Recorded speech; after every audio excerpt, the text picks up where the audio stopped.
అందరూ కూడా బాగుండాలి. పక్కవారితో చెప్పండి మాట, మనం బాగుండాలి, అందరూ కూడా బాగుండాలి అని. అపోస్తుడైనటువంటి పౌలు గారు రాసినటువంటి పత్రికల్లో గలతీయులకు రాసిన పత్రిక 6వ అధ్యాయం 9వ వచనములో ఇలా రాయబడింది: మనము మేలు చేయుట యందు విసుగక యుందుము, మనము అలయకే మేలు చేసితిమేమి, తగిన కాలమున పంట కోతుము అని.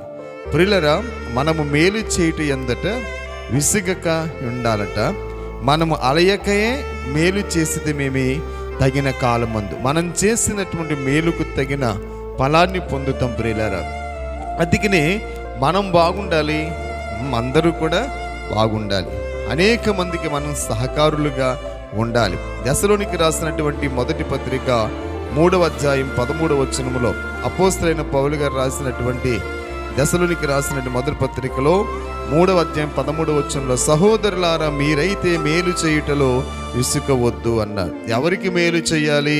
లూకాసు వార్త 6వ అధ్యాయం 35వ వచనంలో చూస్తే, మీరైతే ఎట్టివారిని గూర్చైనను నిరాశ చేసుకొనుక. ఎట్టివారైతే ఏంటి?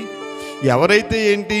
ప్రియులారా, మీరు ఎట్టివారినైనను గూర్చైనను నిరాశ చేసుకొనక మీ శత్రువులను ప్రేమించుడి, మేలు చెయ్యుడి, అప్పియుడి, అప్పుడు మీ ఫలము గొప్పదై ఉంటుంది అని లేఖనంలో చూస్తున్నాం.